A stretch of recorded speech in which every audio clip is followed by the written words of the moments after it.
Hi, everybody. Hello.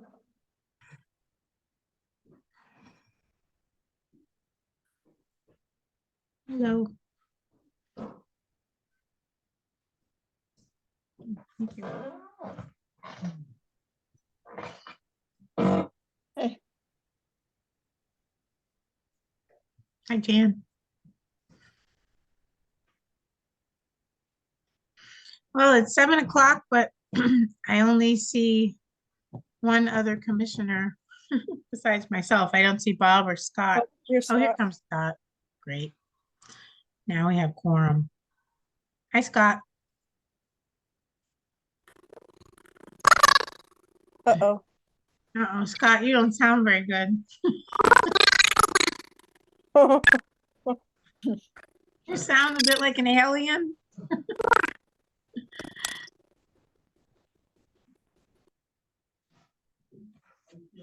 I think he's gonna rejoin. Yeah, I'll try again.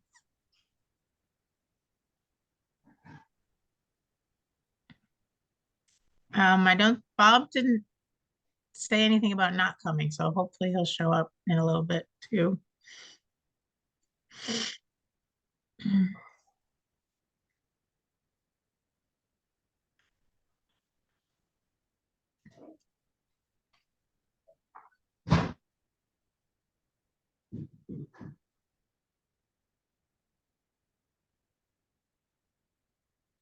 Here he comes.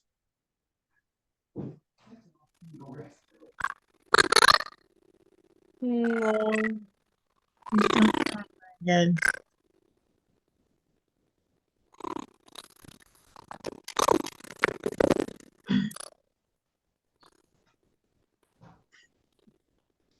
Can you call in on a phone?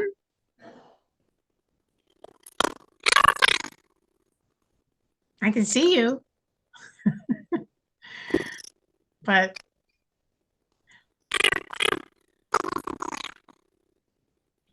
I think he's gonna try calling from his phone. yeah.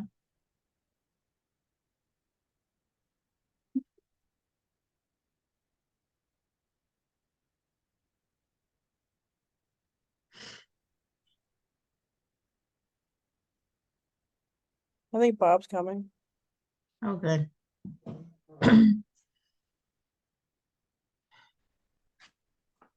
Hi, Bob.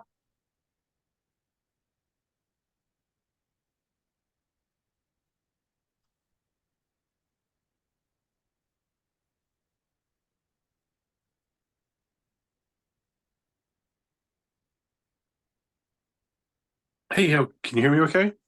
Yep. Oh, very good. Good. Can somebody hear me? Yes. Yep. Okay, good. Finally, we got it. I had a relaunch. Huh. Can you hear me now? Yep. Yes. Oh, good. Amazing. Everybody, all at once. I can hear everybody. With minutes to spare. All right, now that we have a quorum and everybody's here, I will open the meeting, calling this meeting of the Shutesbury Conservation Commission to order. It's May 23rd, and this meeting is being recorded.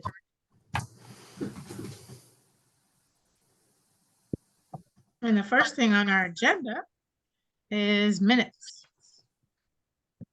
Thank you, Carrie, for doing all the minutes. No problem. I have no comments on any of the minutes. Does anybody else have anything? They look good. Yep, so too. All right, if there's no comments, I hear some noise. We need a motion to approve the May 9th minutes, the April 25th minutes, and the March 28th minutes. I motion to approve the March 28th, April 25th, and May 9th minutes. Second? I'll second. All right. Con, Aye. Douglas, Yeah, Rowan, Aye. and Wilson. Aye. Great. Thank you, Carrie. Good. It's only 7:05. Our next informal discussion is at 7:10, so we have a few minutes. Lots of exciting things happening. One thing is we got our bylaw back from the Attorney General, and it's approved. There was a few conditions. This just happened today, so I haven't had a chance to look through the conditions that they had listed. But that's exciting, and it's great that it finally came back. So, yay! that's huge. It is huge. Once we look at the conditions and we can talk about them, at the next meeting, we'll get it up on the webpage and we can move forward even more with getting the regulations up on the webpage. Carrie? I do have the letter already posted on the webpage, and I asked Grace for the final copy. And she said that she still has to squeeze in a few dates now that it's been approved in, and then once Donna looks it over, we'll have a copy of it and it'll be posted. Great. That's awesome. So that's one thing. I have my little sticky here with, I got an email from Becky about the Locks Pond culvert project down there. That the vegetation, the grass hasn't grown in as well as they were hoping, so they're gonna put some more loam down and hydroseed it, leaving all the erosion control as is. So they're gonna try again. And then, so that's one culvert project. The other culvert project is, proposed work is on Montague Road. What I've heard about that is that they want to come talk to us, and they're going to come at our next meeting on June 13th to talk about taking the dam down that's there on Montague Road. Do you guys know what I'm talking about? The area? No? I don't. If you come down Montague Road heading towards Leverett, towards the Leverett Co-op, there's sort of a wetland area there with almost, a marsh on both sides of Montague Road. Anyway, there's an old dam that I don't even know what it was originally constructed for, but it's in very bad shape. The state has declared it unsafe, and that it's one of the dams in the state that's in the worst shape and the most of a hazard. There's a dam. There's also a large beaver dam right behind that dam. And then there's a culvert within 30, 50 feet. Probably there's a culvert that goes under Montague Road right after that dam. So the town and DER and the state dam folks, the inspectors have all been kind of trying to figure out what to do there. And the owner is actually a private woman. And so they've been looking at it. There's another woman in town who actually helped them get a state grant. I think it's through DER. Anyway, the dam needs to come down. We put a beaver deceiver in the beaver dam a little bit ago, but that dam, I think, eventually is going to come down. And so anyway, the update is this, that the homeowner, Lois Brown, wants to come to our next meeting, bring consultants and folks just to talk about taking that dam down and possibly getting an emergency certification to do it, because it's that much of a hazard right now. So they're going to come to our next meeting. And then in addition to that, Becky Torres, town administrator, applied for a DER grant to replace the culvert. So that's kind of the next phase too. So it's a real interesting, and it would be such an improvement to get the dam down and also improve the culvert. So that's all work that's down the road. What else did I know? Do I know?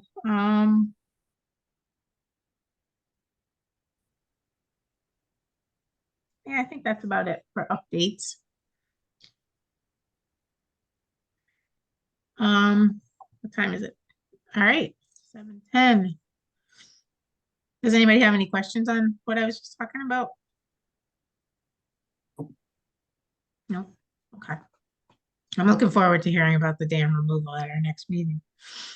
All right, so at 7:10 on our agenda is Peter G's informal discussion on permitting some utility road construction, road utility work, I guess. Peter? Yes, that's correct.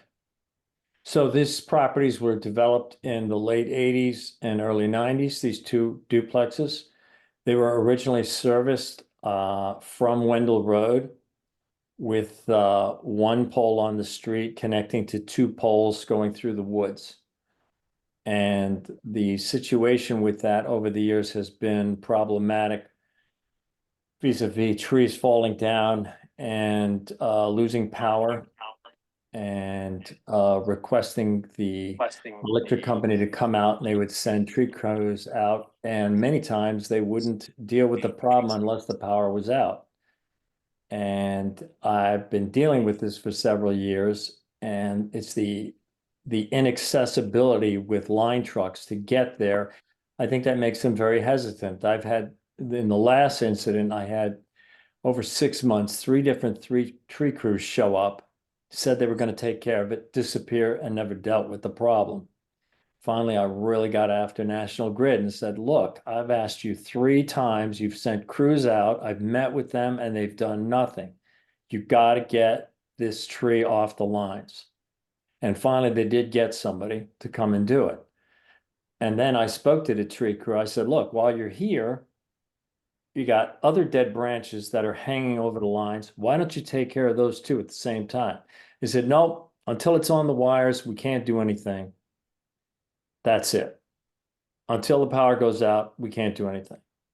And so for me, given the fact that with new Massachusetts mandates, them wanting to have everybody convert from carbon fuel heating systems to all electric heat pumps, I'm thinking, okay, I'm willing to do that, but then I'm really concerned about the reliability, especially given the winter months with ice storms and severe weather and the track record over the years of them not properly responding.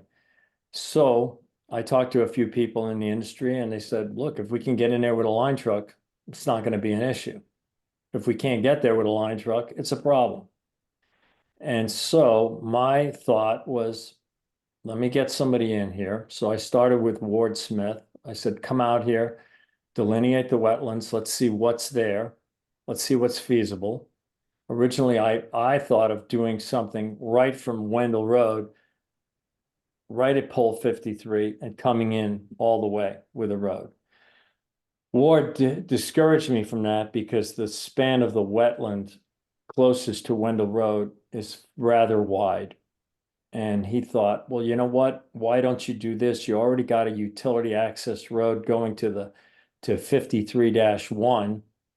Why don't you use that road?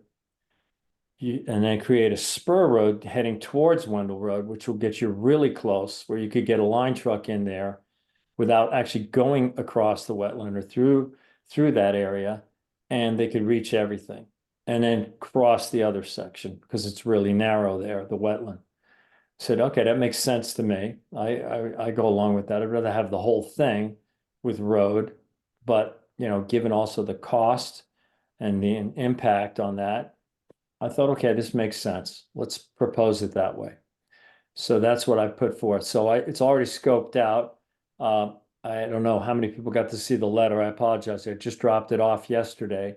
That goes into great detail, but maybe Carrie, you could see if that gets fanned out to the other board members. It's very detailed. It specifically designates the area. And the best thing I think would be is if we did a site visit and walk the area.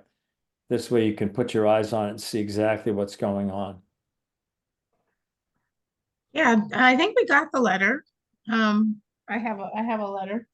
It doesn't have any plans or anything with it though, right? It's just a letter. No, and the reason why I didn't want to do plans, because I'd rather just walk through it with you and say, this is what we've got, see if it's something that you folks would go along with, or if you have other ideas. And then if we can come to a conclusion, say, okay, this seems to be the best approach. Then I talk to the engineer and say, okay, let's put a plan together like this. And then he'll come out, survey it, and we'll actually put it on paper. Rather than go through the whole exercise and have you say, well, maybe if you did this instead. I'd rather that we do that first, go that route, rather than put everything on paper and then spend all kinds of money and then have it not be the end project plan. So to me, that seems to be the better approach. Yeah, no, I think that makes great sense. I think that's great for us to basically take the first look and even for you coming tonight, informal discussion, I always think that's a great idea. Mhm. So yeah, I think a site visit would be a good next step. I think I'm gonna get through this meeting and see what other site visits we need to do and probably send emails around and try to get something scheduled. What works for you? If we could fit something in next week or the week after that. I'm totally flexible because I'm self-employed. So Great. I can work. I mean, there's always a few things that are fixed, but I can move things around also. Yeah, okay. As far Well, as then things why don't, on my agenda. But yeah, I'm very flexible, very flexible. okay. Yeah, the description sounds like something that we would want to have feet on the ground and walk around and kind of get a Mhm. feel for the whole thing. So Right. I will schedule, or I will talk to the commissioners about good times for them and get back Mhm. to you. Okay. That sounds good, Beth. All right. All right, does Carrie You have your you have all my email? contacts. You have my address, my email address, my phone number. It's on the top right of the Oh, letter yeah. that I sent you. Yep, Yeah. yep, I got it. So yeah, so expect an email from us about a Okay. site visit next week or the week after that, I guess. All right. Does anybody have any questions other than this?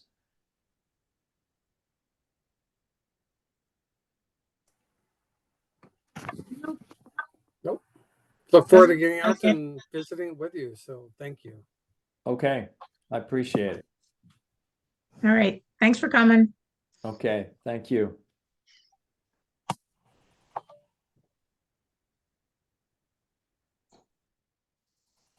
All right, next on the agenda is 14 Lake Drive, amended order of condition request. I guess I need to read my little blurb. It's a public hearing. This hearing is being held as required by the provisions of Chapter 131, Section 40 of the General Laws of the Commonwealth, an act relative to the protection of wetlands as most recently amended, and the Town of Shutesbury General Wetlands Protection Bylaw. This is a public hearing for an amended order of conditions for 14 Lake Drive. All right, Good we're very evening. happy to have Jeff Squire back with us, and I'll turn him over to him for the details. Great, thanks, Andrew. Yeah, Jeff Squire with the Berkshire Design Group. Chris Chamberlain, who's been sort of running this project, has been pulled away with another commitment tonight. So I'm filling in his place again, but here on behalf of Andrew and Donna. And as you know, this is really boiled down to, what to do with that existing culvert that comes under Lake Drive. And if I can share, just to orient everybody. So it's this pipe culvert here that outlets through this precast concrete wall, or cast in place concrete wall at the lake edge.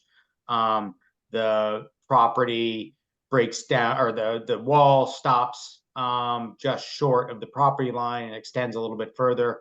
We had done a site visit out there that I was part of and talked about the opportunity to daylight the pipe and utilize the stone wall area as a place to regrade. And subsequent developments have, understanding that the goal in this is really to do what is best for Lake Wyola, to do what is best from a neighbor standpoint. So I think, as a result of that last, potential to daylight, there was a discussion with the neighbor and, how that impacts the use of her property and the way that's been used over the past several years.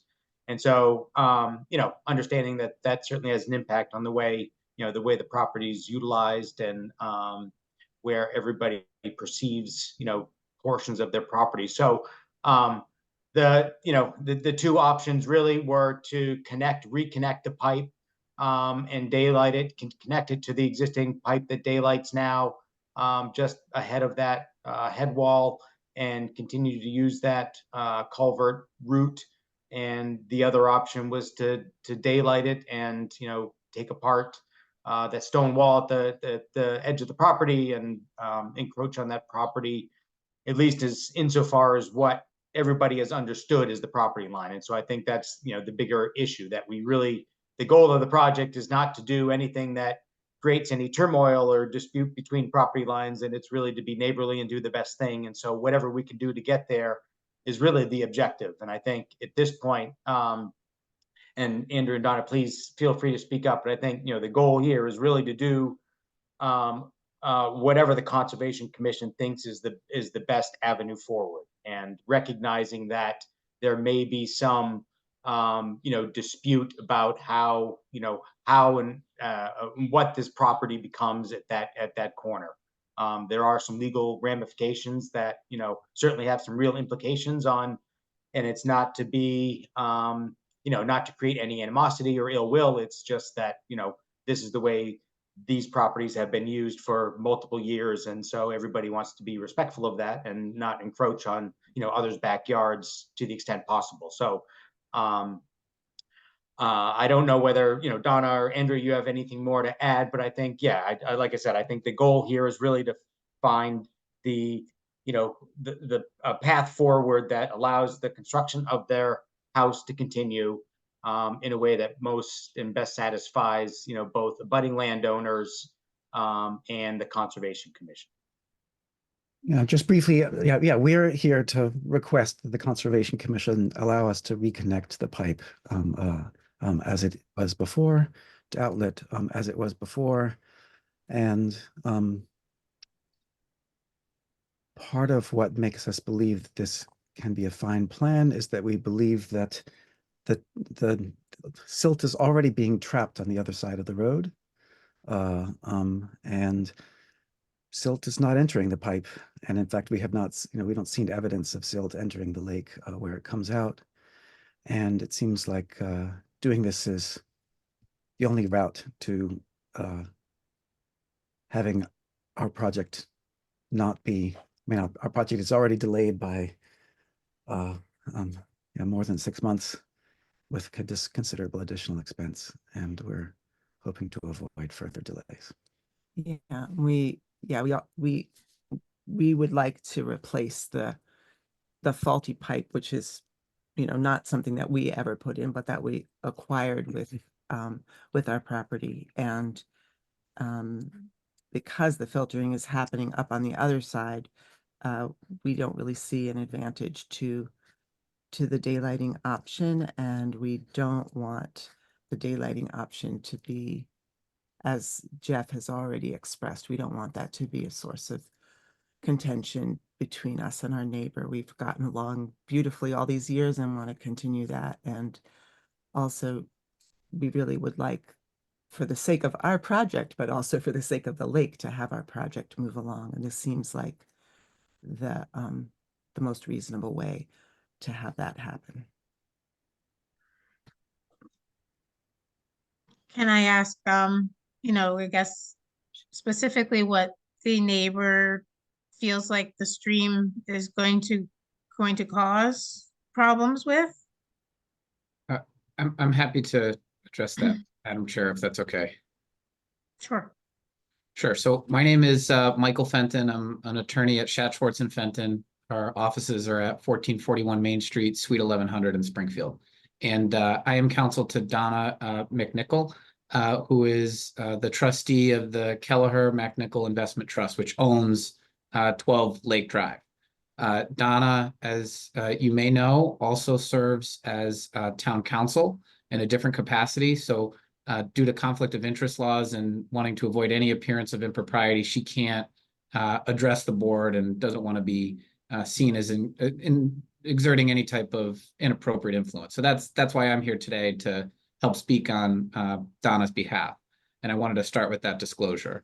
The request of Donna and the trust which she controls is that the pipe remain buried as it is, and as was done consistent with the order of conditions from 2008, when the concrete wall was put in at the time that the lake was lowered and that work was completed. Not doing that would cause substantial harm to my client's ability to utilize the property. And there's a few reasons for that, some of which were highlighted in the Berkshire design letter, which you received, dated, I think, April 25th. And in that letter, it highlights the daylighting as not a desirable or feasible option for a variety of reasons, but not the least of which is the fact that they say that even with careful construction, there's a significant risk that water overflow from the swale would erode my client's beach and deteriorate her ability to enjoy the property in that way. And so, for obvious reasons, she has concerns about that and does not wish for that to happen. In addition, creating this water resource and daylighting it in the way that is in the alternate plan that the commission asked to see would create material hardship by eliminating or foreclosing my client's ability to have her future plans for a septic field on her property. Currently, she has a more rudimentary system. I think it's called a Tight tank? Tight No? tank. tight tank. That's it. Yeah, called the tight tank. But for reasons related to her desire to expand her ability to use it more regularly in the future, desires to install a septic field, and the 50-foot setback that would be created as a result of this intermittent stream being daylighted would foreclose her ability to do that on the property, given the other setbacks and the topography of the parcel. So that's a hardship that she would also like to avoid. And lastly, I think and appreciate the McCallum's comments about the really kind relations that they've had with their neighbors, and certainly Donna shares that sentiment. So this is no way a negative reflection on that relationship. However, Donna has maintained the area of the property where the vegetative buffer lies along the property line for the entire 10 years that she's owned the property, and her predecessors in title also did the same. So if there was a serious attempt by the Conservation Commission to insist that this swale be installed for the remaining 15 feet of the pipe, Donna would explore her rights concerning adverse possession for that property, because it is an area that she has mowed and maintained and exclusively enjoyed during all the decade that she's owned it. So our request is that the board consider the recommended proposal by Berkshire Design, which is to leave the last 15 or 20 feet of the pipe in place. And to do so would limit the extent of disturbance in the lakefront area. It would not increase it, which would be done as a result of daylighting it and installing the swale.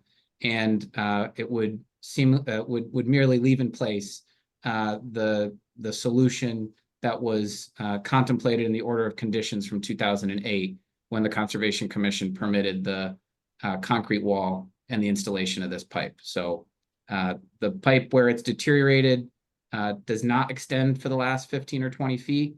And so our request is that the board allow the McCallums to replace the pipe up until that section of the remaining portion, and allow that portion of the pipe to remain underground. Thank you. Okay.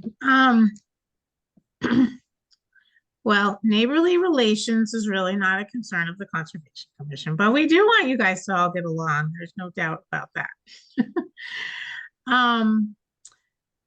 So I guess my question would be, if the daylighting is not what's going to happen. I mean, the original order of conditions that was submitted for this project did not include impacting bank or land underwater, because you weren't going to touch the pipe at all.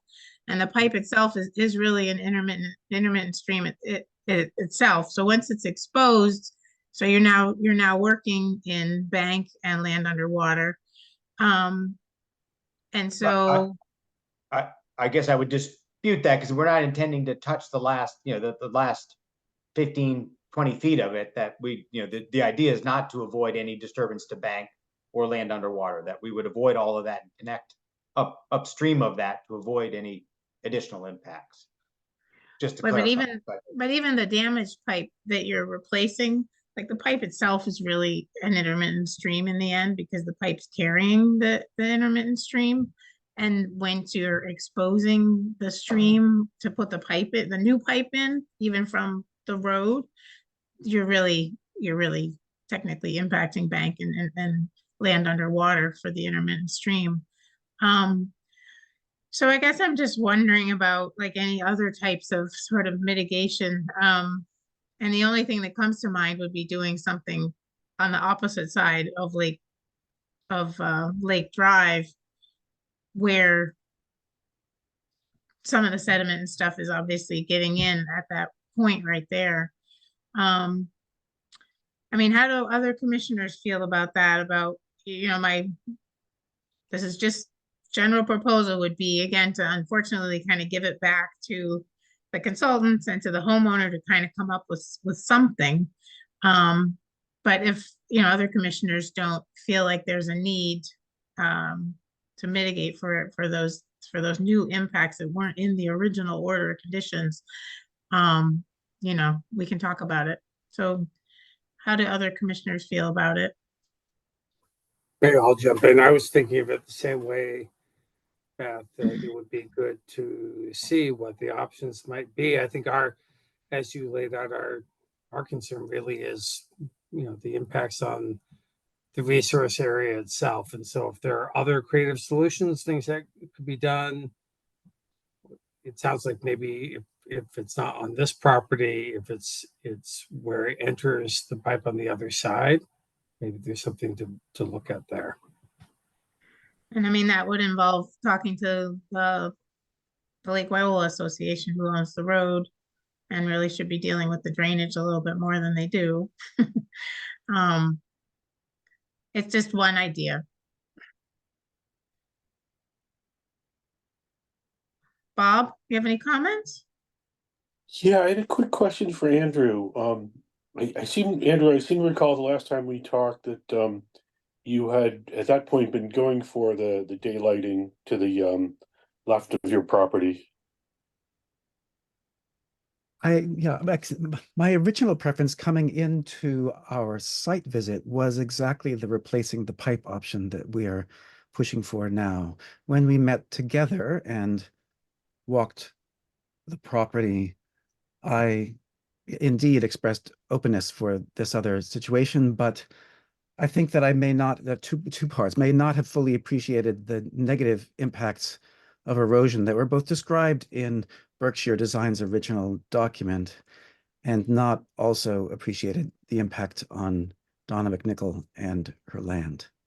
And so indeed, you're correct, Bob, that what we're asking for now is and not exactly not what we talked about, say, in the last meeting that we had together by Zoom. Great, I just, that's a big help, thank you. yeah, I also, if it's all right, I wanted to add one other thing. So it's my understanding that on the other side of the road, there is both a basin and a raised entrance for the water to cross the road. And it's also my understanding that there is not evidence of silt entering the pipe on the other side of the road. There is evidence that some silt gathers in the trap on the far side of the road from the lake. But where the pipe enters into the lake, we see no evidence of silt deposits there at all. Or gravel or anything like that, yeah. I So I thought guess- during the Right. site visit, people were talking about there being sediment. No, there was On the other side. Our neighbor, yes, discussed cleaning out occasionally sediment and gravel gathered on the far side of the road. Sorry, not the direction you've just scrolled, but on the far side of the road from the lake, Hmm. where the entrance to the pipe is. That's And there is a filter there that catches the sediment. So that really what's going through the pipe is not sediment, it's not silt, it's not gravel, it's really just water.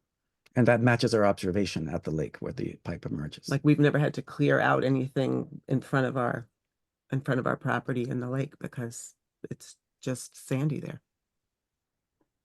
Or I it's am a Just little- lake bed. Yeah, Right. sorry, sand might not be the right word. Yeah. I am a little bit concerned about relying on what we're calling a sand trap on the other side of the road. From the perspective that, I don't know how it was engineered. And more importantly, that's sort of a neighbor has cleaned it out. And otherwise, there's no one with particular responsibility for that trap or drain. And I guess I would like to see something a little more concrete about how that would be handled in the future. I mean, I think part of the challenge with this is that they, Andrew and Donna can really only control with, what's within their property boundaries, that it's really hard to, impose a condition that requires them to reach an agreement with an association or, a landowner or, that. So they're trying to do everything they can within the control of and the confines of their property. But it is, it certainly is somewhat limited in terms of, what they can get abutting properties and associations to agree to. Is that to say a sand trap couldn't be placed on their property? On this property specifically, Sure. I guess I don't know. Yeah, I don't know what that would consist of. There's certainly big mechanical filters that filter sediment. I think, a $15,000, stormwater treatment chamber is a tall order for a, small construction project like this, I guess. Well, what exists is not a $15,000 treatment facility. No, but I'm just saying for a treatment chamber, a sediment treatment chamber, mechanical, chamber, what you would put in a parking lot is a, $12,000-$15,000 structure. So there are sand filters that you can put in line here, but it's, that's what they are. I guess the problem I'm having with what you're saying is that you are suggesting we rely only on the drain across the street and the homeowner will do nothing. Well, But a drain across the street that's not a big engineering project. I mean, my perception, at least, and understanding is that there's a collection of neighbors that understand, those places that need to be maintained, annually or following storm events. And this is one of them, that there is some common understanding amongst, landowners, immediately adjacent to this that benefit from this outlet that do take care of it. I don't know as though there's anything in writing, just given the history of development along this, section of the lake. But I think, at least insofar as I understand, everybody is very cognizant of, those things that need to be maintained to keep these systems functioning, I guess. Supporting what Jeff said, I would say it's like, seems like the maintenance system is working well now as it is, and Donna and I are happy to add our word to aiding our neighbor in making sure that it's well maintained on the other side of the road. Yeah, and I can imagine that the association or David Bernard would allow for clearing of that as well, cleaning of that and but I also just want to stress that the pipe itself before it degraded, and we would not be putting in a pipe that would degrade, but the pipe itself was functioning. We weren't getting sediment in the lake, and the only reason that it's become an issue, it wasn't part of our order of conditions. The only reason it's become an issue is because it was not put in straight as everyone had assumed it had been. So I would just really advocate and request that we be able to replace that pipe, so that we can move along with our project. I mean, there's something to be said for stabilizing the land there too. There's been an open, hole on the land since August. We'd really like to move along and make it better for the entire community. Well, yeah, I mean, I can I can understand that the idea of doing, doing work that's not within your property boundary is really it's difficult, and it's it's hard actually for the Conservation Commission to ask for that, because really your project is on your property. It was just, for me, that was the only place I could see that you could do anything, because really it's an intermittent stream, in my opinion. So we typically don't put treatment systems in intermittent streams. So the only spot where you could sort of catch road runoff before it goes in would be at that confluence there on the other side of Lake Drive, where you've got the stream coming down the hill across the street, but then you've also got runoff from Lake Drive, like going into that same location. So that would be the only spot. But anyway, my point really is that it's hard for of a commission to ask for people to do work off of the property. Yeah. So I guess if if people can't necessarily, it's a small site too. I just don't know what else you could do to improve the water quality in such a small section there. Yeah, can I just say a couple of things about that? Yeah. So one thing is the runoff from Lake Drive wouldn't be going through that pipe, right? Because the pipe is on the other side of the road. And also that outlet is designed such to keep the sediment low, and it allows for clean out. And also all of us are members of the Lake Wyola Association, and we're all responsible for, directly or indirectly, for keeping the road drainage up. So I think that, we would just continue with that as well. Right. Yeah. Yeah. No, it's definitely it's a treatment system, a little mini treatment system there, but kind of, as Jan said, it's not an engineered system I've ever seen before in my life. And like to actually know how much sediment it's taking out, and it's great that everybody cleans it out and all that, but it's in terms of the Conservation Commission sort of making an evaluation of whether or not it's a successful removal of sediment is kind of hard. All we can do is look at it and go, well, because and know that people clean it out. So that's good too. I guess I'm leaning towards allowing the pipe to go back in, sort of a replacement as is. It's an upgrade to the pipe, at least. We're going from, what was that, a disintegrated steel pipe? Steel pipe, yeah. Right, Steel. yeah.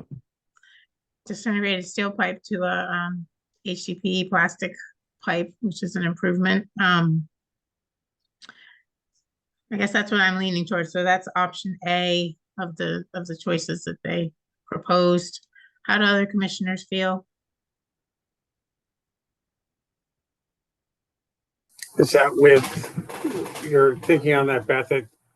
What I thought you were saying is that you were thinking along the lines of replacing it, but with some better way of treating the sediment or understanding where that sediment would be treated, perhaps on the other side of the road.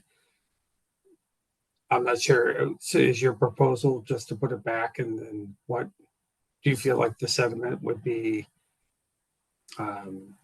treated as is, or maybe could you speak to that in terms of what you were thinking there? Yeah, no, so their option A is really just to replace as is. So to remove the steel pipe, put a new HDPE plastic pipe in, no additional treatment. That was option A that the applicant proposed. And then option B was the daylighting it at the end. And they're saying now that the daylighting is not something they want to propose anymore due to neighbors' concerns. And so, my thought is it would be great to see something else proposed, but me looking at the size of this lot and the fact that it's very difficult for commissions to ask people to do work off of their parcel, so if they were to do anything across the street, they would have to, at this point right now, go talk to the Lake Waiwola Association, talk to apparently the neighbors who are part of the Lake Waiwola Association, all about something that they would propose across the street. Lake Waiwola Association would have to sign things because it's their property. It's just often a lot to ask applicants to do work that's not on their property. And there is already a sediment trap over there that seems to be functioning. And so I'm just saying that I would be all right with option A, which is just replacing the pipe as is, but I'm totally willing to hear other commissioners' opinions on that. And if any commissioners have any other ideas of ways to do some improvement on their property.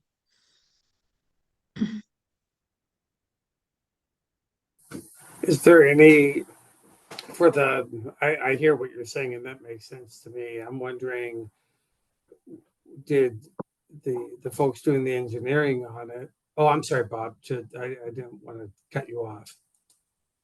No, I hadn't begun this talk. Go ahead. I was just gonna say, were there any options looked at? If daylighting is problematic, is there in fact nothing that can be done within the property itself?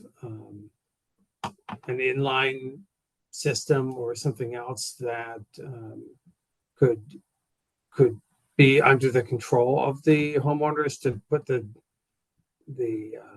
pipe back in as is, but have something in line to treat it before it is goes into the lake. Because I hear what you're saying, Beth. I think my concern would be on the other side, if that were to fail, or if that gets taken out or something else, then we have in a sense, put the pipe back in with no treatment, and there is no obligation to maintain the treatment for this off the property. I think that's where I'm trying to better understand. But I'll kick it to Bob. Bob here. I have nothing but absolute sympathy for the applicants. They had what must have been a horrible discovery of a water line that runs underneath their house. So I certainly support any way that anything that can be done to make that better, including both of the proposed application methods. I think it would be difficult for this commission to issue a requirement that something be done on a property that's not the subject of this particular application. So I think that's tricky. So I would support either option, including what's now the A option. I do have a question, however. During the course of the site visit, there was a Mr. Gorey that said that sediment did, and I think he said sediment did pile up 3 feet, and I thought he meant that was on the lake side. Is that the case? Maybe the proponents can speak to that? No, so I think he was talking about sediment gathering in other pipe outlets they had seen in other parts of the lake. see, So okay. we've been there for over 10 years and watched the end of the pipe and have never seen sediment Mhm. at the end of this pipe. I think he was talking about Gotcha. other places. Okay, thank you for correcting me on that. I didn't quite realize that, and I'm glad you cleared that up. Thank you. So in my statement, Madam Chair, is I would support either proposal, including proposal A, which is simply to replace the pipe. All right, are there any, if no commissioners have any more comments, are there any public comments? And Jeff, could you unshare? Oh, for I'm a sorry, second, yeah. So I can see if there's anybody else, with their hands up or anything. All right, not seeing any comments from the public. Does the commission feel like they have enough information to close the hearing? Do we feel like this discussion, we've kind of made a group conclusion on this one? It's a little too bad. I mean, I would have loved to have seen some treatment. Down by the lake is just, it's a difficult spot, and truly, and I'm just gonna say it right here, is that the Lake Wyola Association owns those roads, and they also should own the drainage, and they should, they should have easements, just like other towns who own roads and drainage pipes. If they had an easement over all their drainage pipes, they would be responsible for those drainage pipes, not the private homeowners. But they, what I've seen so far is sort of a lack of wanting to maintain those roads and the drainage systems the way they should be. It's a very expensive proposal, no doubt. But I hope it gets better. I think it is getting a little bit better. I've heard some rumors about things happening down there, but so I do feel for homeowners that have these pipes going through their yards, because it's tough. So there, I'll get off my soapbox and say that if commissioners feel like we've made a conclusion, we can close the hearing. Just one last question. I think where I was trying to drive at was to better understand if in fact the folks, the engineers who had looked at this had looked at options for other things within the property itself. I'm hearing you say it's too small and not able to accommodate that kind of sediment treatment on the site. I just want to make sure, am I hearing that correctly, that was evaluated, that there isn't, that really these are the only two options, to put it back the way that it was or to daylight it, and that some other option in between in terms of treating it on the property is not possible because of the site? That's So correct. indeed, that's correct. My understanding, it's just such a small, narrow site, and it's one of these grandfather sites where there's not enough space for the major setbacks from the house foundation to the boundary on either side. So there's just not enough space between the foundation of the house and the boundary to Donna McNichol's land there.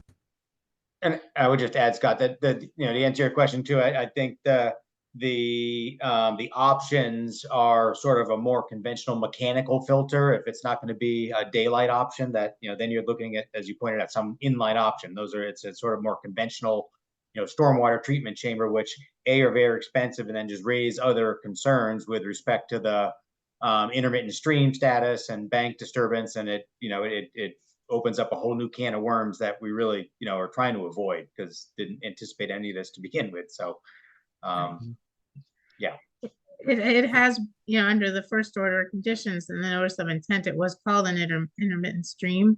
So stormwater treatment is for stormwater before it gets to an intermittent stream. We usually don't put any kind of treatment, actually in a stream, and this one's technically been called a stream at this point, so that's tricky too. So Okay, thank you. That's helpful. all right, do I have a motion to close the public hearing? I motion to close the public hearing. Second? I'll second. All right, Rowan, Aye. Con? Aye. Douglas? And Wilson, aye. All right, thank you. We'll be putting together the amended order conditions and bringing that to our next meeting, which is June 13th. Carrie, do we have anything on that agenda yet? We have something at 7:15, which I think is for the Dudleyville Pond Dam discussion. So I think beyond that, we don't have anything else scheduled. All right, so we can put this one on for 7:30. Thank Yeah. you very much for hearing us. Thank you. Yeah. Yeah, thank you for your Thanks for your consideration time. and for your work. Thanks for coming. We'll see you at the next meeting. And for the order of conditions, you don't have to come, but you're certainly welcome to come. In fact, we kind of encourage it because people can then comment on the order of conditions. And just for my own understanding, I'm assuming we have to wait until the order of conditions before we can proceed with the work or not? Yeah. Yeah, okay. All Thanks. right. Thank you. Thank Good you. night, all. thank you. Good night. Okay. Next item on our agenda is 7:30. It's a public hearing. So I'll open it. This hearing is being held as required by the provisions of Chapter 131, Section 40 of the General Laws of the Commonwealth, an act relative to the protection of wetlands as most recently amended, and the Town of Shutesbury General Wetlands Protection Bylaw. And this is a public hearing for the fee schedule for our regulations. So we've seen these a few times. I guess I'll just give a summary of what occurred was our regulations. We had a public hearing on our regulations, and there was a version of the fee schedule in that version of the regulations, and that got approved by the commission. But because it's a fee schedule, has to do with money, then the select board reviewed the fee schedule and they made some changes to the fee schedule, which again we looked at and we sort of just generally okayed them, and then the select board actually voted on them and approved them. And so now that they've been approved by the select board, we hold another public hearing just to basically take in any public comment that people might have on these the new fees. I'm going to share my screen and bring up the current proposed fee schedule.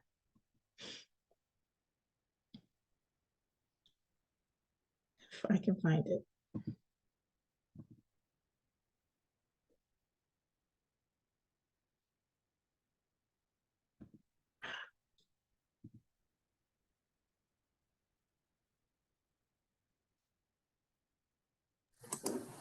And Bob has his hand up. Bob? Well, I'm sorry, I just wanted to ask if there was a reason for the change of the fee schedule from what had been put in the bylaw to what we're looking at tonight. Just a second, let me just pull it up. There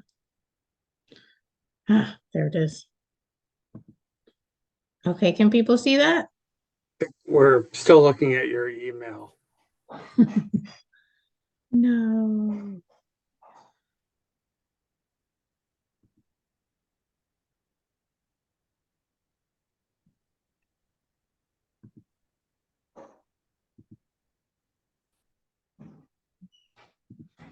How about now?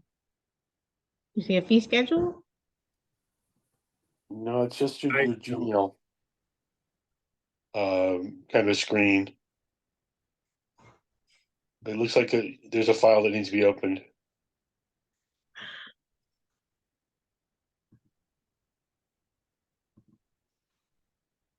There we go. Yay. Okay, sorry, Bob, what was your question? Oh, the the commission had come up with a fee schedule, and then there was a change either by the commission or the the select board, and I was wondering what the reason for that change was. They changed, so if you're looking at this, they changed the requirement for local fees with NOIs. So where this says like NOI category 1 and it says $50, NOI category 2, $50.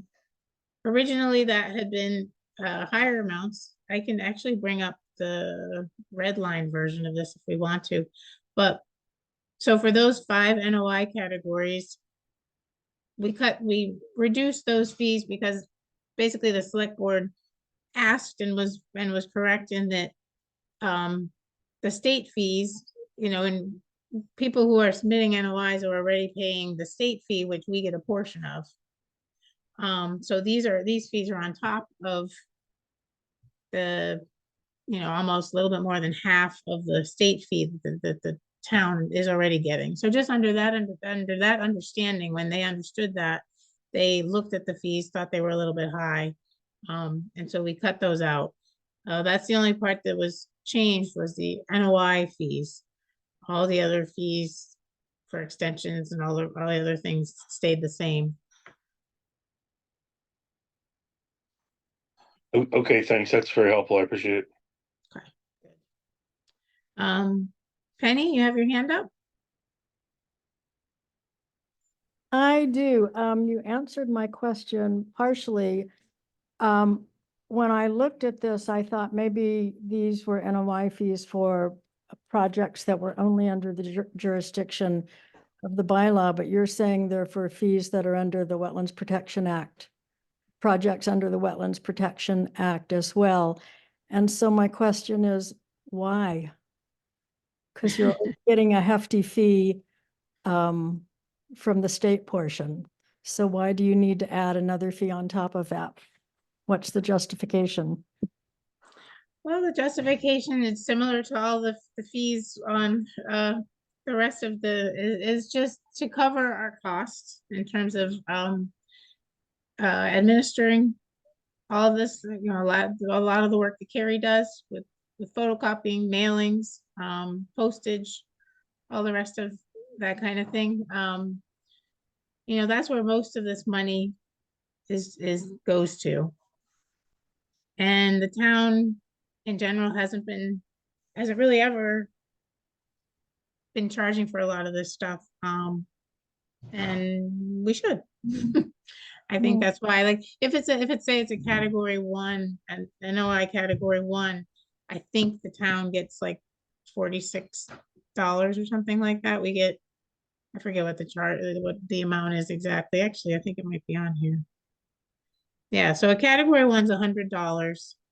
So we get $62 of the state fee. So then on top of that, we'd get $112 for an NOI. And to me, these things are getting expensive. Yeah, okay, well, that's helpful. And most of the other fees, the state does not get a portion of this, is that correct? Correct. Okay, thank you. ANRADS, they do. ANRADS is the only one that, yep. Okay, but not a certificate of compliance or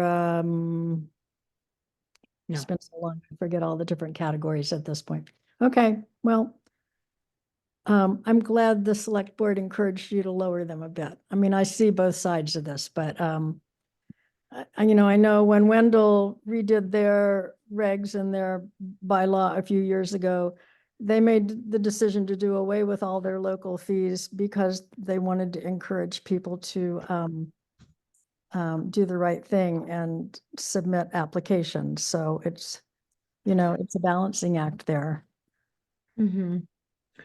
Yeah, and that's true. I do feel like most of the sort of smaller projects, which is, I think, often when we don't get the application, if there was ever to be another really large project, Shutesbury doesn't get that many, like the library project, that was huge. Right, exactly. Yep. you know, most of our projects are really small, and so in the end, they're probably gonna fall under either our AAR application or an RDA. Yep, And those fees are just seem relatively minimal to me. yep, yep. No, Um, I agree with you. Yeah, Yeah, I was just curious about how I didn't follow that part of the discussion when you were working on your regs, and I just wondered how you came up with a strategy for this. So thanks for sharing. yeah, sure, and I could share more with you, not right now, but we did Yep. look, basically, these are all based on what other towns Mhm. in this general area are doing. So, Okay, thank you. Beth, I had a quick question. These fees, I think, are less than the surrounding towns. Obviously, Wendell would be an outlier, but they do seem low compared to the other towns, at least from what I understand. oh, yeah, yeah, if I brought up the comparison table, which we did when we discussed all of this before, so I guess I wasn't feeling we needed to do it too much Yeah, again, but and I apologize. I'm just coming up to see speed. I just wanted to mention that they seem quite reasonable. yeah, they're definitely on par with towns more similar to Shutesbury and are lower than the bigger towns near us, like Amherst, Northampton, Belchertown too. They're below, so yeah. All right, so do any other commissioners have any comments or anyone from the public? The only comment I had is when you go down into the appendix A, the fees didn't carry. They're still $100, or I think they should be 50 there. They weren't cut in half. Well, these are so these are the state fees for the different NOI categories. So Oh, these are not the same fees as what's in our table for local filing fees. I think this was attached on here so people could understand like what a category 1 NOI is and a category 2 NOI and a category 3. Right. Okay. Yeah. I So misunderstood. I think it gives a little description of what kind of work would be included in a category 1, and then the fact that a category 1 under the state costs $100. Okay. Yeah, it is confusing. It's definitely confusing. I know, Carrie, is this what's up on our webpage? That's where I look at it, yeah. This one that I corrected, I sent, I think, to you. Yeah, yep. Yeah, I put this up there too, and I put the legal ad on the website as well. Because I'm wondering if we want to sort of identify these categories. You've got notice of intent fee categories, but we might want to say state, state fees, so that it's clear that these are the state fees and it's for specifically for notices of intent that are different than the local fee. Yeah, that Okay. would, I know you're on a Google Doc right now, so maybe if you wrote state in parentheses next to notice of intent fee categories.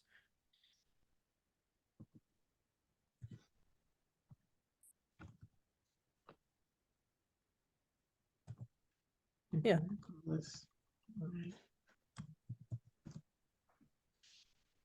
Yeah. Yeah. I mean, I think it's clear, of course, to like, a consultant who's like, what are the fees? And they go and they understand all of this and they can pull it off the webpage. But I always feel like homeowners, would look at it and be confused, but they can ask questions. All right, Penny, you have your hand up again? no, I was just going to suggest the very same thing, that you clarify on Appendix A what exactly that is, and you've done that, so that was it. Yeah, we can think a little bit more if we want to even sort of include that, or if we separate it out somehow into almost a different document that's about state fees and how the whole state fee process works. So we'll think about that. But right now, we're really just looking at our local fees and having our final public hearing and vote on those. So is there any more public comment?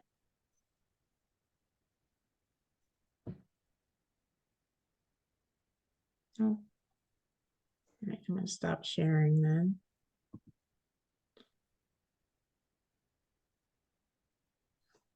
Okay, so we need first a motion to, we can just do this together. It's gonna be one big motion. We're gonna do a motion to close the public hearing and approve the updated master fee schedule for the regulations. Who would like to make that motion? I motion to close the hearing and approve the new fee schedule. Great. Second? I'll second. Okay, Rowan, Aye. Khan? Aye. Douglas? And Wilson, aye. Yay. That means that we can finally start charging people. Like we haven't been, nobody's been paying for applications for a very long time. So that's nice. Okay, 7:45. Well, it's past that. 66 Leverett Road, Lot 032, the library project. We're looking at their trash removal plan, and then we're having a discussion about invasive management. Mary Ann? Hi, thank you. So I think is Penny still here? Penny, I think you were gonna take the lead on this tonight, right? I think I'll take the lead, but I'm hoping you'll tag team. I will totally tag team. Okay, Okay. alrighty. So, we are back before you again because in the order of conditions that was issued by the Concom several months ago for the library construction project, there were 3 special conditions in which the commission required us, those of us who are working to build the library, to do 3 tasks and present you with 3 plans prior to the start of construction. So before you tonight, you have the first of those plans, the plan for trash and debris removal. And just so you know, we're working hard on the invasive species plan, and we'll talk a little bit about that. And we should have the landscape management plan or finished soon, hopefully in time to submit to your next meeting. So 3 of us did a very extensive tour of the site back in it was early May, I believe. And we provided you with a map of the trash that we found and photographs of not all of the trash. I got to tell you, there are a lot of Budweiser cans. We did not take pictures of all of them. We have a couple of questions for you, assuming that you approve this plan on how to go about things. So I'm hoping you've had a chance to read it. I can go through it, but it's pretty straightforward. If you could just provide a summary of it, that would be great. Okay, so as you know, there's a fair amount of trash on the site. You know, we mentioned in the document we sent to you that a lot of trash has been removed by both the highway department and library volunteers over the past few years, and it included tires and car parts and household trash and broken glass, beer cans all over the place. We have a map showing where there were clusters of trash, and what we propose doing for removal is to go in with hand tools and pick the trash up by hand and bring it to a central location in an upland portion of the site, place it on a tarp. At the end of the day, we will sort through it. I presume most of it will be trash, so we'll dispose of it properly. The highway department will help us with that. And we'll recycle anything that's recyclable, but I don't think there is much of that. We'll use, like shovels, wheelbarrows, pry bars, very basic sort of stuff. So it's pretty straightforward. There were a couple of places where we found a few things that we can't remove as readily. There is at least one, maybe two tires in one of the wetlands in BVW2 where there's open water.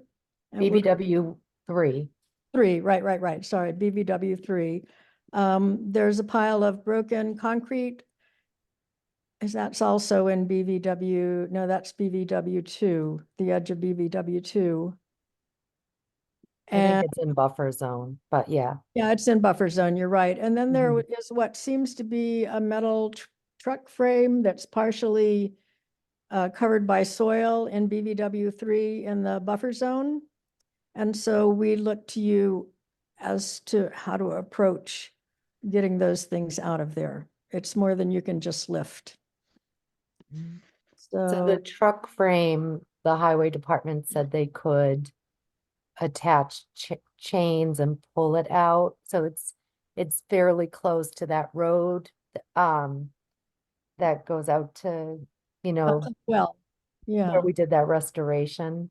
And so they could pull it out. But it would, it would probably take down some sort of saplings or trees that are a little bigger than saplings. I don't think there were trees on it. I think it was mostly low shrubby. Yeah, but in the process of pulling it out, they might, yeah, it is sort of shrubby stuff. It wouldn't be anything big, but it would do some damage, to small trees or shrubby things. And then the highway department could also do the same kind of thing with the pieces of broken cement.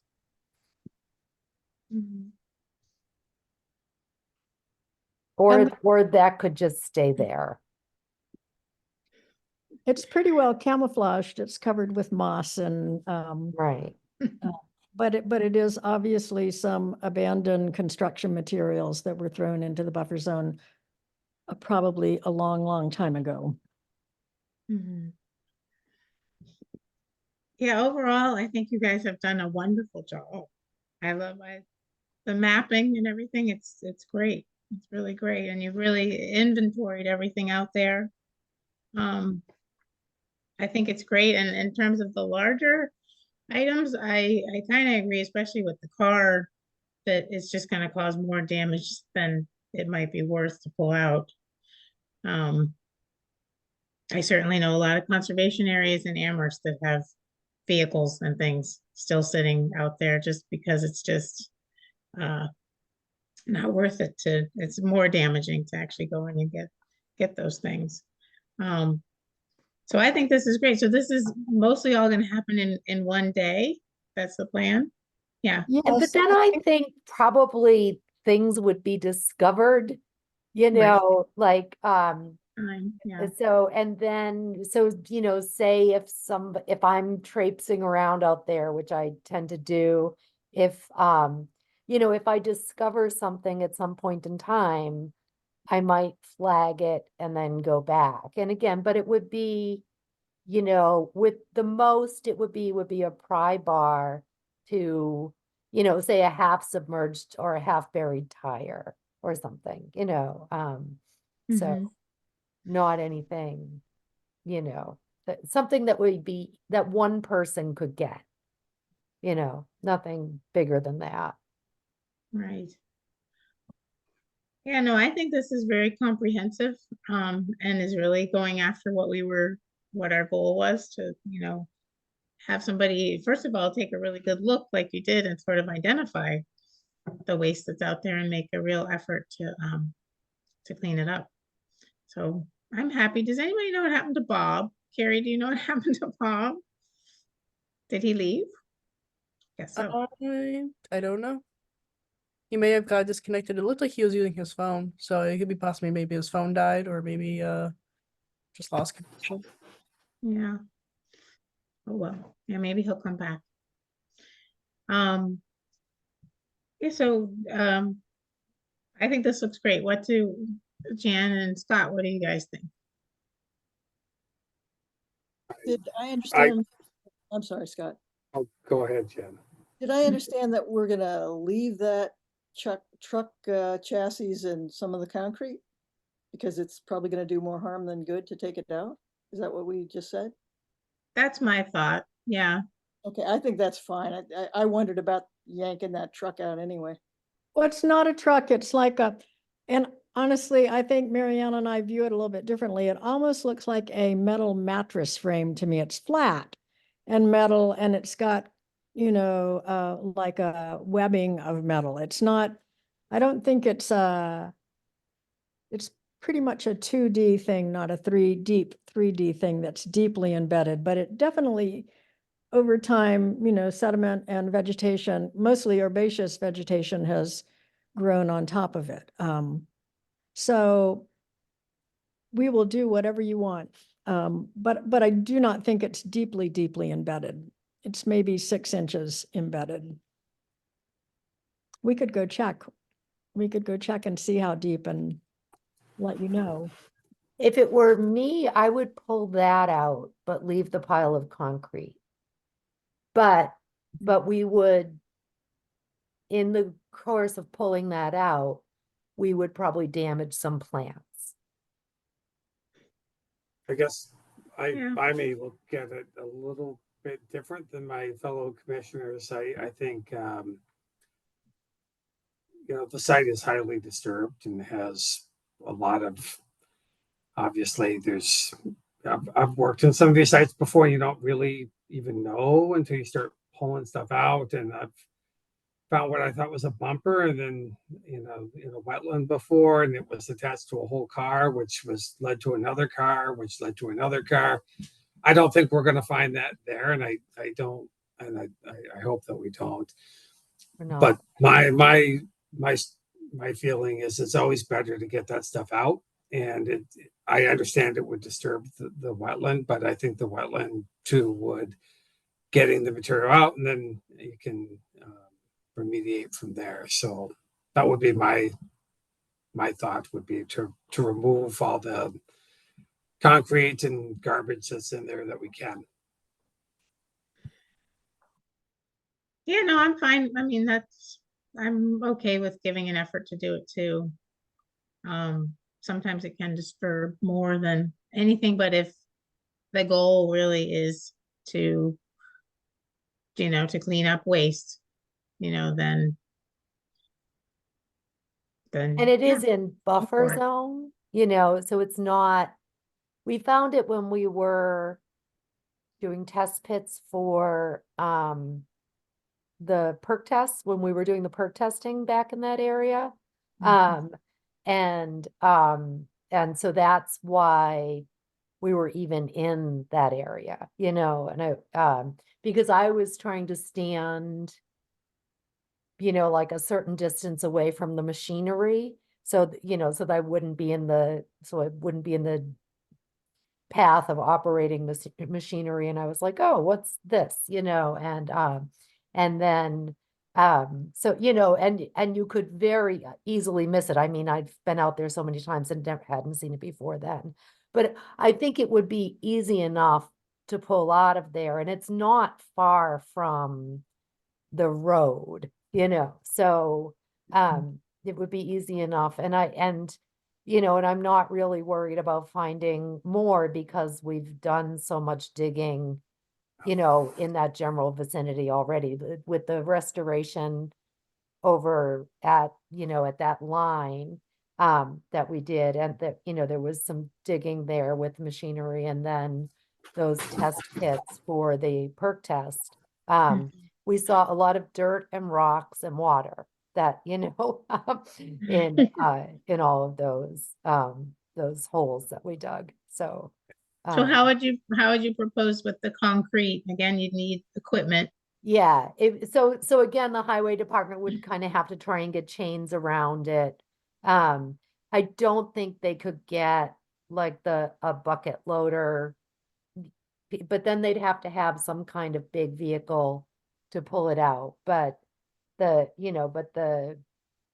area was disturbed from the well installation, and then there'll be more disturbance when the well line is, put in, and then Actually- we'll resurface that area. Actually, with- not, I Yeah. don't think that's an area that will be disturbed by any of that. I think it's just tucked in the woods. Right, but to drive a vehicle out Oh, there, right, I it's see what you're already a saying. disturbed Oh. area, so, like, and then they would work from the roadway. They'd have to put chains around it and drag it into the roadway. Mhm. All right, well, I guess, And then the other question quickly is, can we go into the water and get the tires out? Because Yeah. that's actually in the wetland. yeah, no, I think, this is all part of an order of conditions, and we asked for this cleanup plan, so yes, Okay, that's all part of that. we'll find somebody with hip waders. I'll do that. Scott, I've already been down there. you, so- Scott, you seem like somebody who might have hip waders. Yeah, I do. Put me up. Oh. I'm happy to help. Okay, I And know. I really do. I want to echo what Beth said. I really do appreciate all the hard work that's gone into looking at it and getting the site cleaned up. So yay, that's awesome news. yep. Well, thank you. I think we all feel the same way. So I think we should vote on it. So a motion to approve the what do we call it? We call it a trash and debris removal plan for the lot 032 project.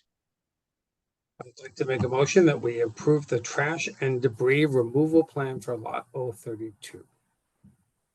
Second, I second the motion. Con? Aye. Rowan? Aye. Wilson. All right, great. And so now you guys are gonna talk a little bit about invasive management. Right. So, in the letter that we sent to you,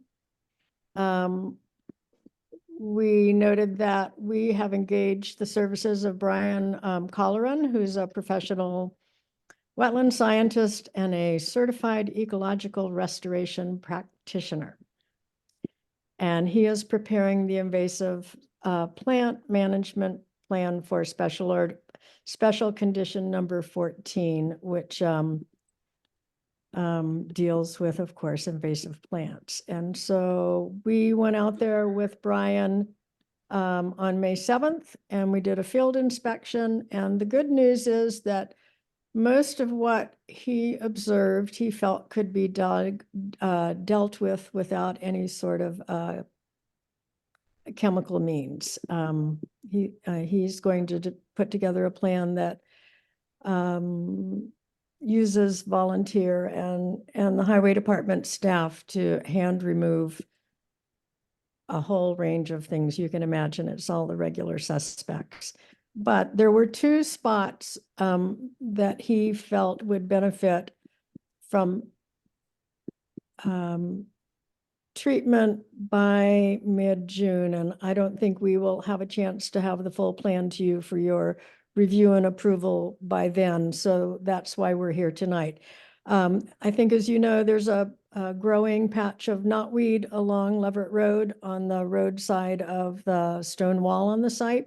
I'm sure all of you have seen it. It's, every year it's a little bit bigger. And then within the ARA of BVW1, there are some substantial patches of bittersweet multiflora rose that he felt were beyond hand pulling. It's just too big.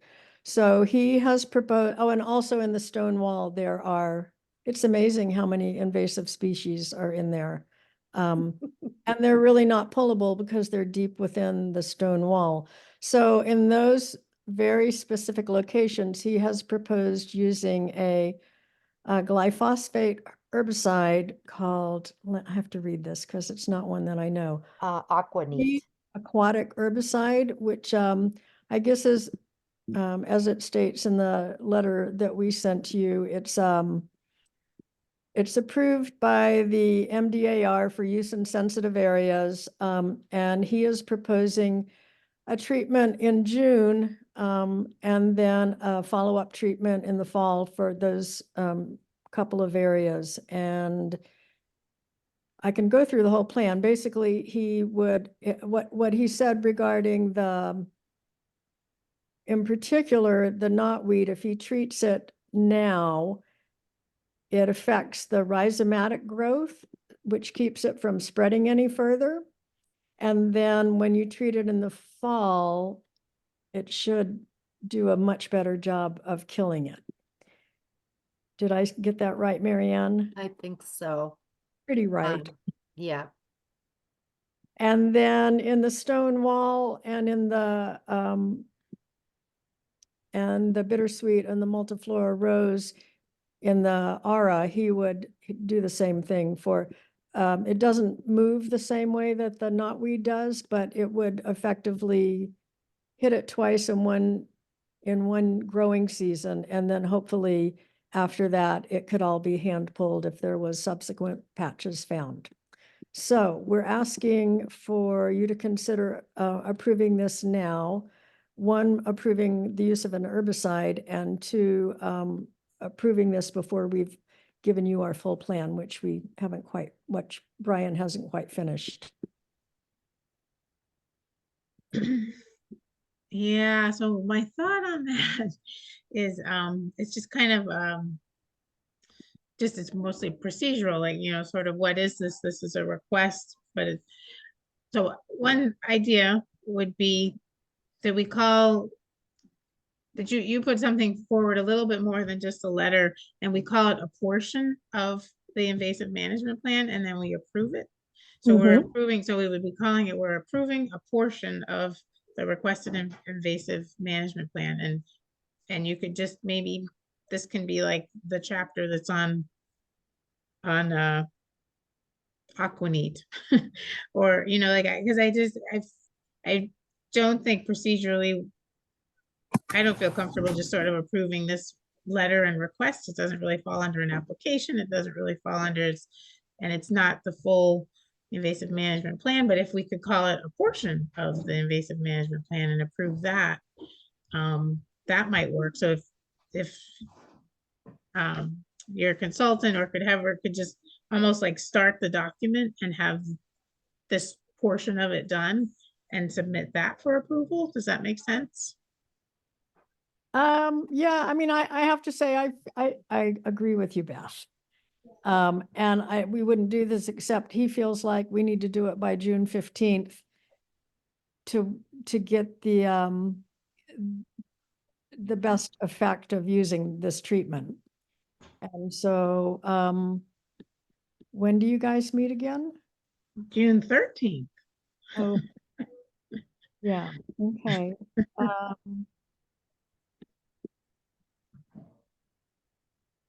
I mean, we can, what do you think, Marianne? We can try to do that. I mean, he may have the plan ready by then. We wanted him to have the plan ready for tonight, but he just couldn't get that together in the amount of time that we had. What do you think, Marianne?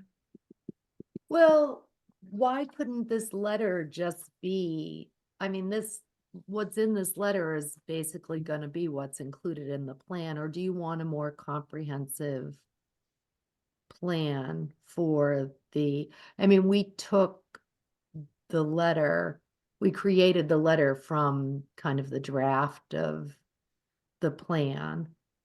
But he had only gotten as far as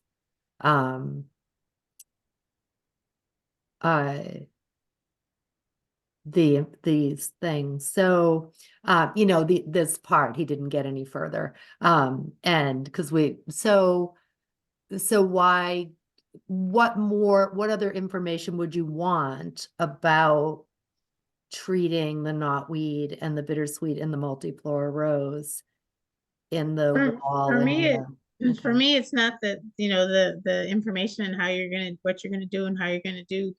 That's all here and that's all, it's more, what does it fall under in terms of our approval? It's kind of procedural in a way. Because Okay. this isn't an application. This isn't an emergency certification request. What is this? This is just a letter, and it does involve using herbicides in wetlands and in buffer zone.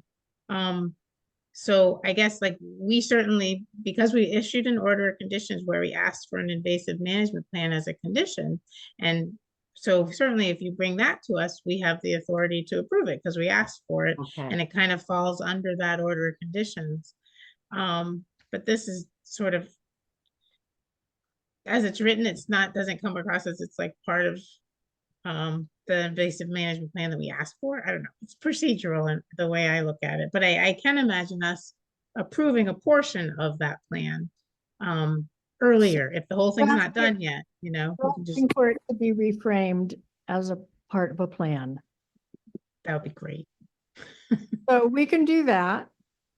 And maybe we'll have the full plan by the 13th. I would like to hear what other commissioners have to say.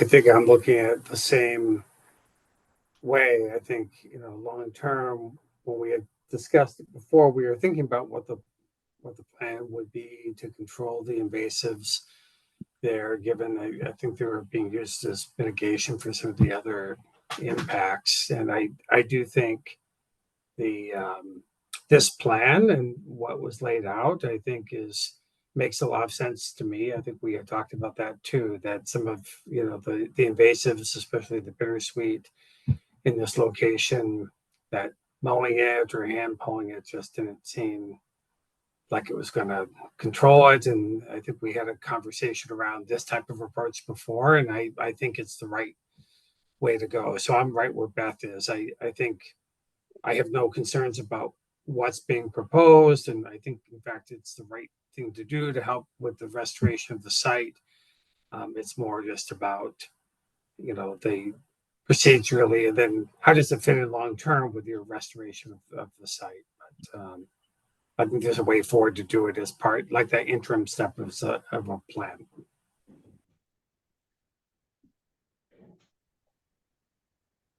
All right. All right. So I guess that's what we are suggesting, and we will have you guys on the agenda for the 13th. If that works for you. Whatever works for you works for us. All right, we could even give a time right now, 7:45 on the 13th. Sure. Sure. Okay, great. Well, okay. Okay. We'll probably have our trash all cleaned up by then. So that'll be good. We'll invite you to the trash cleanup, particularly Scott. Do you guys have a date for I'm that? taking that as a compliment. Yeah. We don't have a date, but now that the plan is approved, we can pick a date. Yep. And then, invite people and we'll have to check in with the highway department. I will tell you something, the highway department is awesome. We ask them to do things and they just do it with a smile on their face. I didn't know that they were, that I could just ask them to do things and that they would just, so we'll, check in with a timing that's good for them for those bigger pieces. And then we can have a work party for that the other stuff is really all stuff that can be picked up by hand. I wonder if beer cans are magnetic. No. Aluminum, right? Yeah, Yeah. so there are a lot of beer cans and some of the beer cans are suspiciously newer. So it'd be nice to kind of clean up the site and have it not be a place where, I don't know, the deer are hiding under trees drinking beer. So, okay. So, okay. Yeah. Yeah. All right. Good. Well, All thank right. you for coming. All We'll right. be Thank back. you. Okay. All Bye. right. Good night. All right. Next on our agenda is site visits and scheduling. And the only site visit that I see in our future is that utility project off of Wendell Road. So I'll work on setting that up for Scott. Are you around for the next couple weeks? Actually, it kind of depends on the week that you're looking at. I'm around next week. Okay. Yeah, I was hoping to get it done next week, actually. Jan, are you around Just available? I say I'm around next week. I'm around You're not around next week. Monday. though. I'm around Monday and Tuesday of next week. Okay. Yeah, Monday would be out for me. It's holiday and I've got things. But possibly Tuesday. I'll have to, let me see. Oh, I got a text from Bob. What did he say?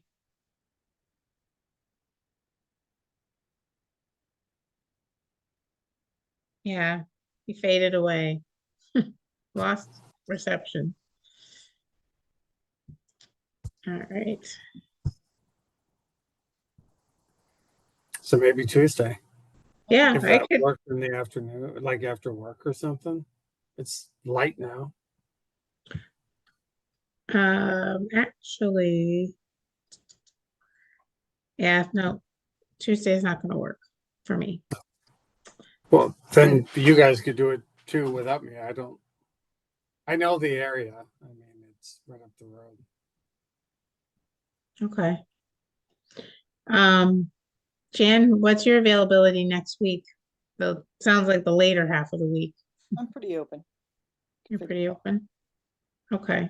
So I'll check in with Bob and then I'll also talk to Peter, what's his name? Peter G's and set up a time. But yeah, hopefully the end of next week we can go out and do that. And I think that's all for site visits, which is great. Things are calm. Um, I'm interested to hear about the dam removal on Montague Road at our next meeting. That's gonna be kind of a crazy project, actually. But all right, I won't hold everybody up. I don't see anything else on our agenda. So, motion to adjourn. Actually, I had just two quick updates of things to share. One, I did meet with Penny and had a chance to take a look at the West Quabbin Woodland Oh, good. and look at potential parking, which I think we've identified on the southeasterly corner of the refuge or of the parcel there. And we kind of, I think our next step would be to talk with the highway department about their thoughts on a curb cut there for a parking lot, if that would make sense. There really are pretty limited places where you could put a parking lot that would be safe. So we wanted to get their input on that. So I think that was the next step there. And we hauled a bunch of trash out of there. That's, I think, why she was volunteering me for the library. Nice.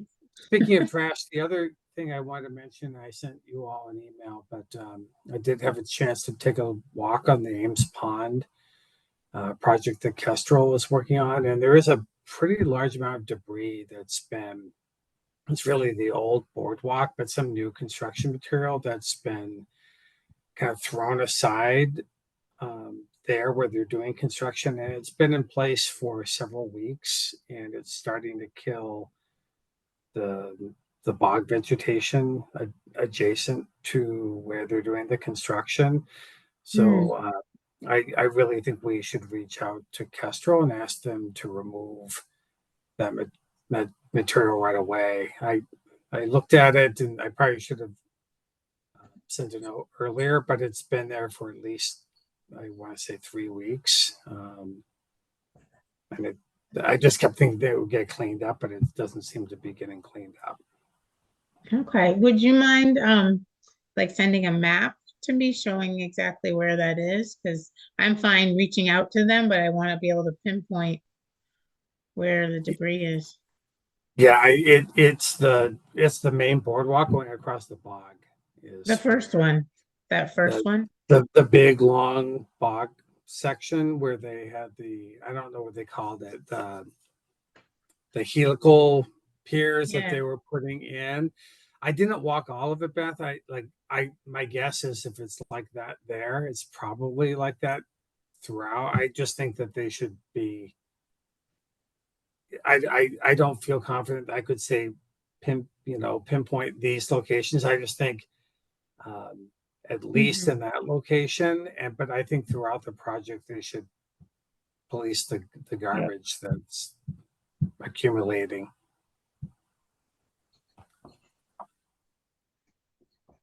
Okay. Did you still try to go across the bridge? Once you got to that point? Yeah, it wasn't passed. That's why I really couldn't Not say passable, yeah. Thing. It was all, well, when you look at the pictures, you'll see there's it's pretty boggy. Yes, I'll reach out to them and I'll let them know that just in general, because they're also doing construction, way on the other side where they're putting in new bog bridging and stuff. And maybe I just didn't walk all of that. I have in the past, but not recently. My guess is I would be surprised if it's not all the same, where they're just kind of throwing that stuff aside and putting in the new stuff, and they really should haul all the old stuff out. Yeah. Okay. The other thing that I just remembered we were talking about, and it was Jan, you had wanted to go up to town hall and meet and learn where the files are and talk about process and all that. And we had some discussions about having a quorum and talk to Grace about having a public meeting law and all that. So I still think it would be best if Carrie just met with 2 people at a time. That seems to be the best answer, just to avoid the whole open meeting law regulations and having to do minutes and all the rest of it. I don't know, how do you feel about that, Jan? I'm fine with that. There's no problem. I did contact the open meeting law people. And I sent I you saw that. Yeah. It seemed like that would have been fine in their mind too. That wouldn't have violated the open meeting law unless we, were not cautious about where the conversations might go. But that's, I have no problem going up and talking to Grace, and I can do that anytime. I mean, not Grace, Carrie, anytime she's available. Yeah. So if Scott wants to do it on that day we talked about, that would be great. And if you'd rather just, pick a date that works better for you, then that would work too. That one worked for me. I can't remember what it was right off, but I remember it took some doing to find a date. So I'm good staying with that, and that would be awesome. Okay. Yeah, I think it would be really helpful. I think Carrie can answer so many questions, right, Carrie? She can answer a lot of questions about process and forms and where the files are and all that kind of stuff. So I think we'll do it that way. And then you know, I kind of know all the process and all that. I don't need to, but Bob, I'm sure might want to come in also on a different day and learn too. He's also familiar with a lot of it because he's a conservation agent, but to know where our stuff is, he'd probably be interested in that too. So Cool. great. What else? Oh, this is just when you mentioned trash, it just reminded me of this that I got an email, and I don't know if you guys have seen it, but somebody put a trash bin at the Houston Gage Conservation Area on Sand Hill Road. And so a resident emailed and said, thanks for putting that out there, but now it's full, which is always the dilemma. And my first response was, well, that conservation area is actually owned and managed by Amherst. They own that. It's not Shutesbury Conservation Land. And so I reached out to Amherst Conservation Department, and they laughed at me because they've learned over the years not to put garbage bins at conservation areas because all you do is attract people to mostly to dump garbage in those. It's usually not it's a tricky situation. So then I actually reached out. I was trying to figure out who would put it out there. I reached out to the Board of Health, our Board of Health, Shutesbury, and also DPW, and nobody had put it out there. So I think either a resident put out there or it like blew down the road or something and somebody picked it up and just put it there. Anyway, but in the end, it's a good happy ending because Steve, our wonderful DPW man, offered to he emptied it last week when this all happened because it was literally overflowing. You could tell people driving by in their cars had emptied their cars into it. He cleaned it up and he said he'd keep an eye on it and empty it every now and then, which is great. Because Kat from the health department mentioned a different spot in town, and I can't remember where it is now, where basically a neighborhood group had put out a garbage bin and took the responsibility of emptying it all the time. And I thought that seems to be a really good answer for a situation like that. But anyway, Steve took it on. He added it to his list, so that was a good ending to that story. And anybody have anything else they want to talk about? No. The thing is, Scott, I looked and it was May 23rd that we had chosen, so we might want to pick a different day. Oh, wait, didn't we? I thought we had a different date, but I deferred to We you. might have, maybe. but I'm looking at, it was on May 23rd. We found a better. You're Okay. the tough schedule, so maybe you can find a date and just let me know. Oh, okay. That sounds good. Okay. All right, great. Motion to adjourn. I motion to adjourn. Second. Second. All right, Rowan, Aye. Con. Aye. And Wilson. Aye. All right. Thanks for coming. We'll see you all Bye. soon. Bye. Good night.